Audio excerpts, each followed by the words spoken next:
Nuestro siguiente invitado, el amigo fiel del diputado Luis Eduardo Camacho Castro, vocero del expresidente Ricardo Martinelli, hoy un año de asilado en la Embajada de Nicaragua. También, pues hablemos de esa citación que ayer el diputado Camacho pidió para el administrador del canal y el ministro del canal.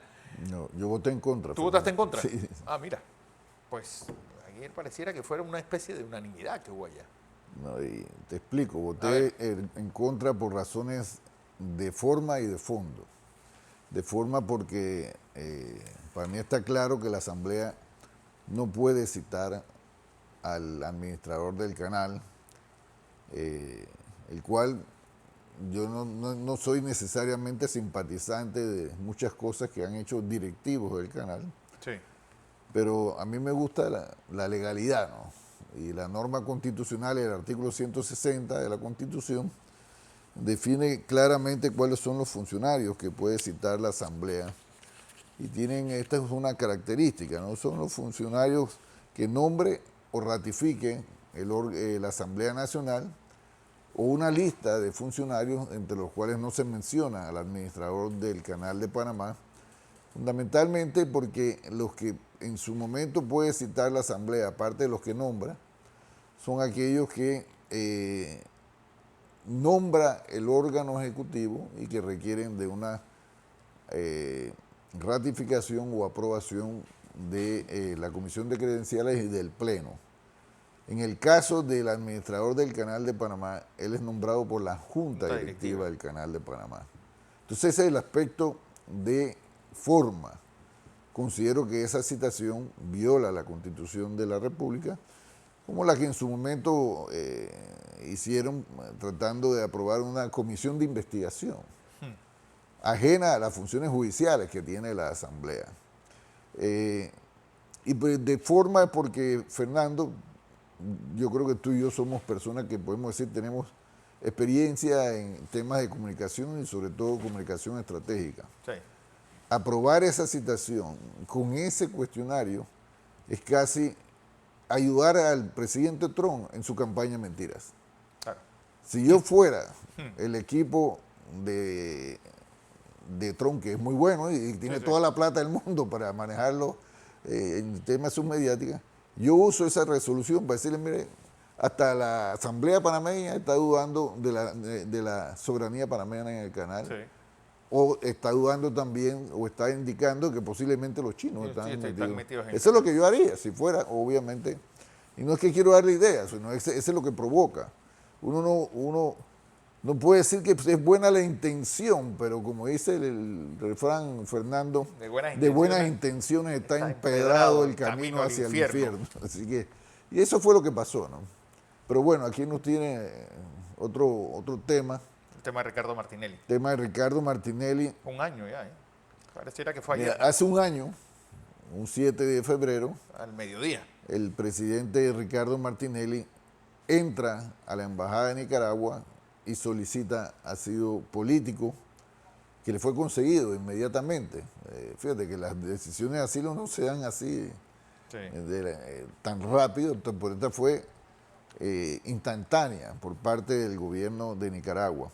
Pero yo creo que es necesario recordar que cómo se da todo esto y por qué, de dónde viene. Y yo creo que la génesis de esto, fíjate, ocurrió casi recién estrenado un año del gobierno de Laurentino Cortizo. Mira, una vez estuvo conversando el entonces vicepresidente, que después fue el candidato presidencial del PRD, con un diputado. Y ese diputado, haciendo análisis jurídico, bueno, mejor dicho, político, le decía el diputado al vicepresidente que por qué no buscaban acercamiento con Ricardo Martinelli. Recuerda que en ese momento el tema de Realizando Meta era apenas una idea. Entonces el vicepresidente le dice a este diputado, dice, no, el presidente Martinelli no va a poder correr en las elecciones. ¿Cómo lo sabía él? Ya después vemos cómo se va dando la situación en ese sentido. Entonces, ya había una estrategia política dirigida a impedir que Ricardo Martinelli, fíjate, estoy hablando casi del año 2020, 2021. Esta conversación se da en ese momento. Pero posteriormente nuevamente comienza a movilizarse un caso de una transacción comercial entre empresarios privados con fondos privados y comienza a hacerse de esa transacción comercial legítima un supuesto delito.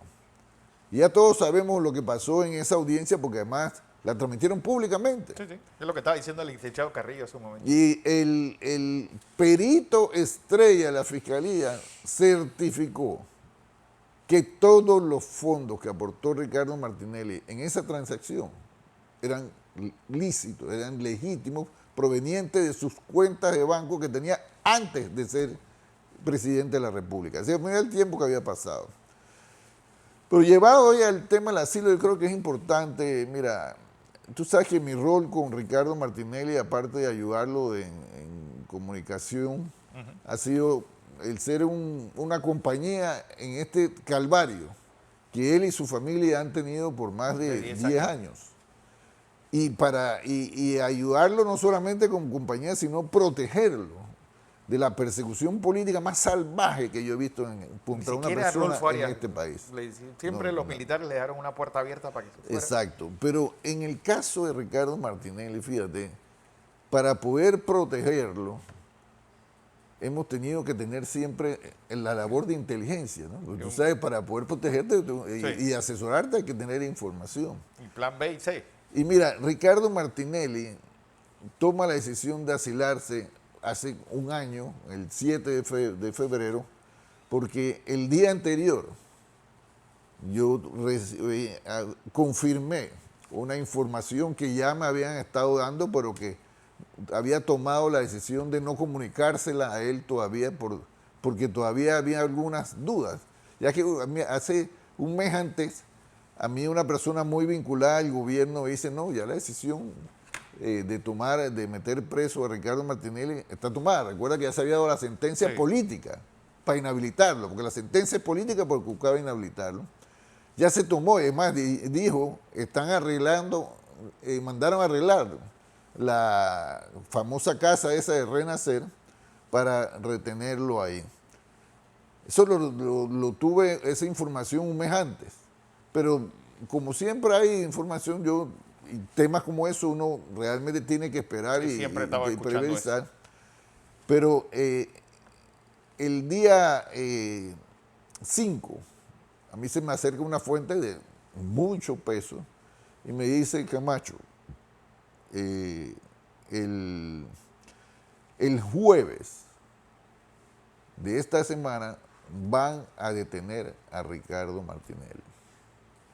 Y yo hice otras averiguaciones, la fuente era muy buena, y yo evidentemente pude confirmar la intención. Ese día, el día siguiente, el día 6, estábamos presentando una denuncia en la asamblea, Ricardo Martinelli, Shirley Castañeda, Jessica Canto y yo. Y cuando yo llegué, le dije a Shirley Castañeda y le dije a Jessica Canto, yo quiero que después que salgamos aquí, vayamos a un lugar donde podamos hablar sin SPI, sin presencia de nadie, porque yo tengo que decirle a Ricardo esta información. Y obviamente le dije a Ricardo, posteriormente Ricardo, después que salimos aquí, tenemos que irnos a hablar a un lugar donde tengo que darte una información muy importante. Y efectivamente, después que presentamos la denuncia, nos fuimos a un lugar sin SPI en ese momento. Sí. Y yo le dije, mira, Ricardo, el jueves te van a meter preso. Tengo esta información, así, y le di los detalles. No voy a todos los detalles porque puedo afectar la fuente en ese momento. Y es entonces que, eso fue el día 6, entonces el día 7, me imagino que el día 6 ya después, porque él hizo algunas verificaciones también, claro, ¿no? Primero le dijo, no, que eso no es, pero después una fuente le confirmó lo que yo le estaba diciendo y le había informado, y entonces él toma la decisión de entrar y pedir asilo político, que yo te tengo que decir algo, Fernando. La decisión de Ricardo Martinelli de pedir asilo político no era solo para enfrentar una sentencia política. lo hizo porque su vida estaba en peligro. Porque posteriormente, unos 10 días después, Fernando, a través de estas fuentes de inteligencia que nosotros tenemos, pudimos conocer que la verdadera intención de meter preso a Ricardo Martinelli no era llevarlo al Renacer, era llevarlo para Megajoya, al sector 7, un sector donde están las personas más peligrosas, bajo la custodia de la policía, pero que en ese famoso sector 7, creo que es que le llaman así, ya ha habido homicidios de eso. Sí. Entonces, evidentemente que teniendo el precedente de que a Ricardo Martinelli, estando en el Renacer, le habían echado una culebra patoca. Sí. Le habían sacado en la madrugada de un hospital después que le habían puesto un reactivo para hacerle un examen. O sea, ya Ricardo Martinelli habían tratado de matarlo anteriormente. Y si lo iban a meter a la Megajoya, a un supuesto sector de máxima seguridad, donde ya ha habido muerte, evidentemente que si yo hubiera sido Ricardo Martinelli, yo también tomo una decisión, no solo en razón de enfrentar una sentencia política, sino de preservar su vida. Pero ya ha transcurrido un año, Fernando, y ya ha conocido todos los detalles, porque es un hecho conocido de que Ricardo Martinelli fue condenado para inhabilitarlo. Esa es la única intención de esa condena, incluso diferentes personas así lo han planteado y lo han reconocido, que incluso eran adversarios de Ricardo Martinelli. No existe ninguna justificación para que la torcedura de la ley que se hizo para inhabilitar a Ricardo Martinelli no se haya enderezado. Sí. Porque nosotros no estamos pidiéndole que se haga ningún privilegio ni un trato especial para Ricardo Martinelli. Lo que nosotros estamos pidiendo es que la ley, la constitución que se torció para condenarlo políticamente se enderece. ¿Y quién puede enderezarlo? La Corte Suprema de Justicia. Obviamente que no tenemos esperanza en la presidenta de la Corte Suprema de Justicia porque ella fue parte fundamental de ese endamiaje que tomó la decisión política de inhabilitar a Ricardo Martinelli. Pero es que no solamente de esa, sino también del intento de no pretender que José Raúl Mulino fuera candidato presidencial. Efectivamente. No olvidemos que hubo una confabulación igual de siniestra que la que hubo para que Ricardo Martinelli no corriese. Lo que nosotros estamos apelando, Fernando, es al resto de los magistrados. Porque así como el tigre no se vuelve vegetariano, yo no tengo ninguna esperanza de que la presidenta de la Corte se vuelva a partir de mañana una persona respetuosa de la ley que ella juró iba a hacer respetar, de la Constitución que ella juró iba a hacer respetar. No, ella va a seguir haciendo lo que tenga que hacer para joder a Ricardo Martinelli. Voy a decirlo con esas palabras. Porque su sueño, por la razón que sea, es joder a Ricardo Martinelli y sus acciones así lo han demostrado. Entonces, como es la Corte Suprema de Justicia, es un organismo colectivo en cual podemos cuestionar, reconocer a muchos, pero es la oportunidad del resto de los magistrados de lavar cara. Sí. Y decir sencillamente, basta ya de torcer la ley, de tomar decisiones que además, al final de cuentas, Fernando, la crisis que hoy vivimos, entre ellos la crisis económica, es producto de la falta de inversiones. ¿Y por qué hay falta de inversiones? Por varias razones, pero una particularmente por la inseguridad jurídica que existe en este país. Si le hicieron lo que le hicieron a Ricardo Martinelli, ¿qué no pueden hacer a otras personas, inversionistas? Y cito, por ejemplo, también ahí está la historia del caso de Pela. Sí. Entonces, campos de PC, para que los que entiendan. Sí, el campo de PC. Hoy mentira supina de los campos de PC, que lo que no entiendo es que el río La Villa sigue pues con esa contaminación de atracina y campos de PC tiene 10 años de no existir. Entonces, hoy, Fernando, aprovecho este triste aniversario para reiterar como amigo, como político y también como diputado que yo voy a hacer todo lo que yo tenga que hacer hasta que Ricardo Martinelli logre su libertad y que la ley finalmente se enderece para corregir lo que ha pasado luego de esa condena política, que como él dijo, ha dicho varias veces Ricardo Fernando, ojalá nunca más nadie tenga que pasar por ese calvario que ha pasado Ricardo Martinelli y su familia. Pero algún tema que me gustaría pues tocar, porque coyuntura política, esta llamada de los presidentes Trump y Mulino, hoy a las 3:30 de la tarde, y tu visión como político con experiencia, que has visto pues duras y maduras de la historia panameña reciente, y sobre todo pues esta coyuntura política actual, donde pareciera que bueno, el presidente lo llamó el mayor fraude de nuestra historia, el permitir que estos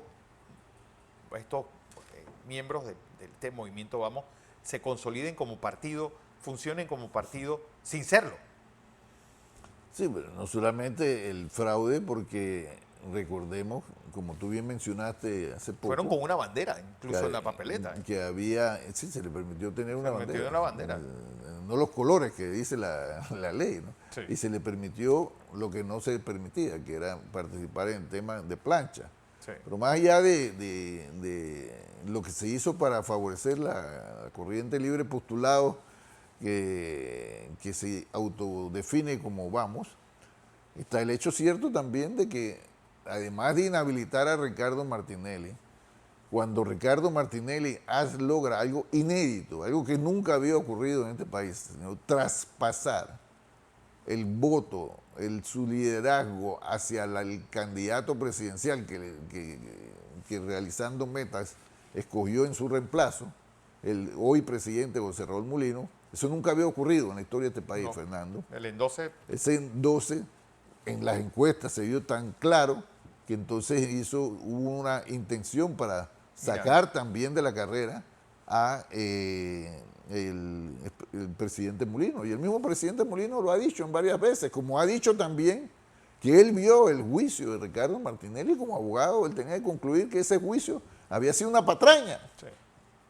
Entonces, el presidente José Raúl Mulino ya ha expresado esto y lo que nosotros esperamos es que si el procedimiento para corregir esto es que la Corte Suprema de Justicia revoque por inconstitucional esa sentencia en razón del principio de especialidad que tiene el Tratado de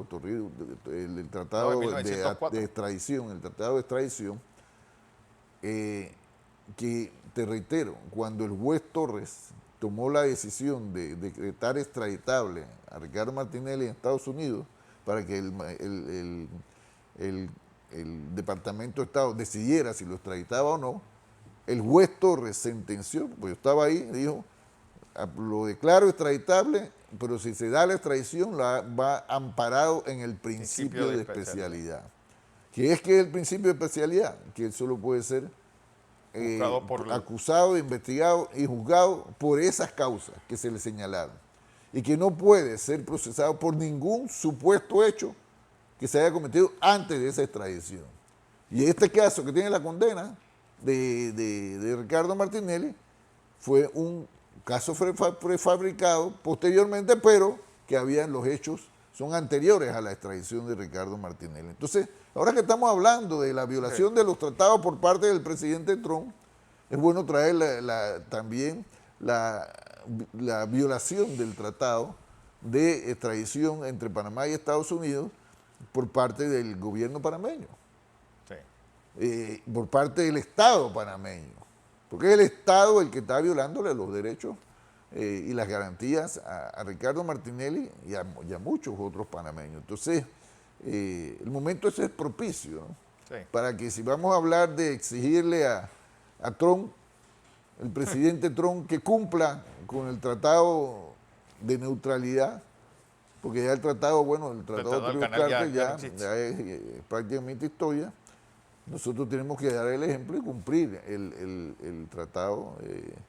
Y en el caso de Estados Unidos, lo menos que nosotros esperaríamos de Estados Unidos es que advierta a Panamá que ese proceso contra Ricardo Martinelli ha violado el principio de especialidad, porque Ricardo Martinelli, sería bueno que lo reitere el Departamento de Estado, que es el que maneja estas comunicaciones, reitere que Ricardo Martinelli está amparado en razón de esa decisión, primero judicial en los Estados Unidos, después la decisión política del Departamento de Estado de declarado extraditable, hacer la extradición, estaba amparado en ese famoso principio de especialidad. Entonces, hoy unos miembros de Realizando Meta han organizado una vigilia allá fuera del partido, creo que es a las 3 de la tarde.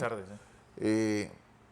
Pero yo creo que nosotros vamos a tener que ir subiendo el tono y subiendo no solamente la intensidad, porque la presidenta de la Corte sigue manejando sus hilos para tratar de impedir, porque hay que recordar que ahora hay un proceso andando de la decisión del magistrado Rocha que admitió lo que la señora María Eugenia López se había negado a admitir. ¿Por qué? Porque María Eugenia López es parte, la presidenta de la Corte, es parte de esta conspiración política que inhabilitó a Ricardo Martinelli, y no solamente lo inhabilitaron políticamente para que no fuera candidato, sino quieren seguir castigando a Ricardo Martinelli. ¿Por qué? Porque esto todo también de fondo tiene todo esto. Ricardo Martinelli como presidente demostró que lo que decían los poderes económicos y políticos tradicionales de este país sobre que las cosas, los gobiernos no podían hacer las cosas porque no había dinero, era falso. Ricardo Martinelli demostró que en este país lo que sobraba era plata para hacer las cosas que el país necesitaba. Lo que se necesitaba era la voluntad que demostró el gobierno de Ricardo Martinelli. A Ricardo Martinelli lo están persiguiendo para que nadie se atreva a hacer nuevamente lo que hizo Ricardo Martinelli. Dar la prioridad a una gestión gubernamental para beneficio del pueblo y no para intereses económicos y políticos tradicionales. A eso quieren castigar a Ricardo Martinelli por haber hecho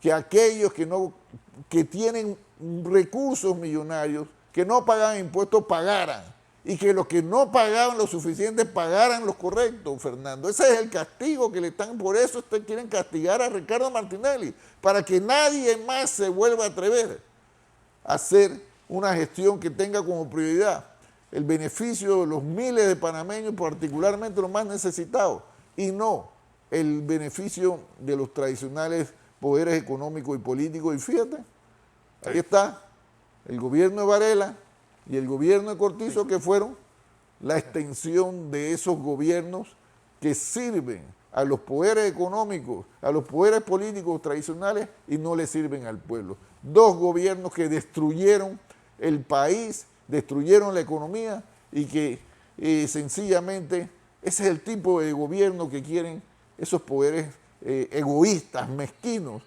esos señores del poder económico y del poder político tradicional, que solo piensan en sus registradoras. Así es. Luis Eduardo Camacho Castro, gracias por esta participación.